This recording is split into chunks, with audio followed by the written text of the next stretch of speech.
But first, before the planes flew, before the skies were seeded, someone had to file the patents, and they did.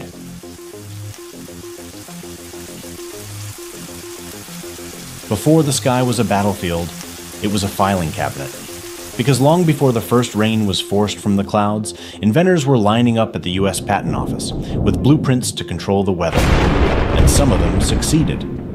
Patent 2,968,123, granted in 1961, outlines a method for dispersing substances into the atmosphere to modify cloud formation and weather conditions. It doesn't just suggest it's possible, it lays out exactly how to do it. And it wasn't alone. Over the decades, the US Patent Office has approved hundreds of weather-related patents, rainmakers using aircraft, devices for atmospheric ion manipulation, systems to weaken hurricanes, even methods to induce snow in dry regions.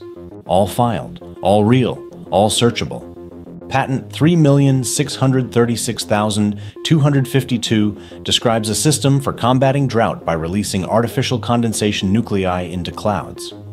Patent 5,441,200 theorizes a method to disrupt tropical cyclones using temperature differentials.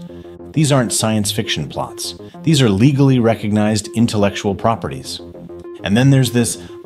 In 1991, a patent titled Stratospheric Welsbach, Seeding for Reduction of Global Warming, proposed spraying reflective particles into the upper atmosphere to reflect sunlight away from Earth, essentially using aerosolized materials to geoengineer the planet.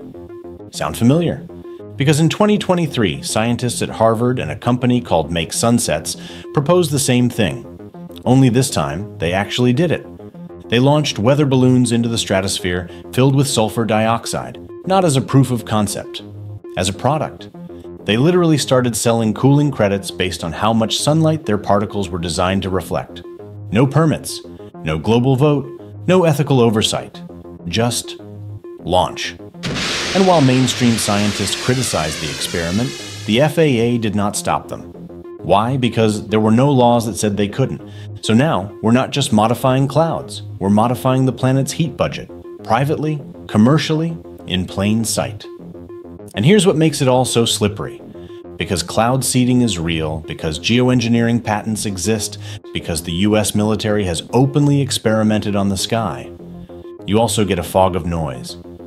Misinformation, misinterpretation, disinformation.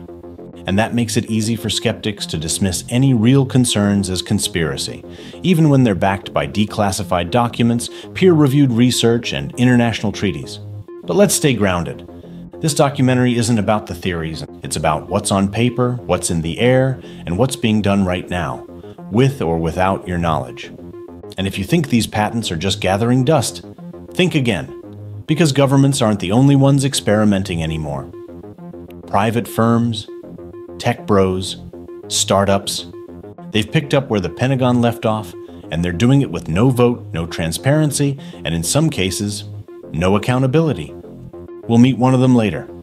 But first, let's jump into what's happening in the world today, where cloud seeding is now a service and weather is a product.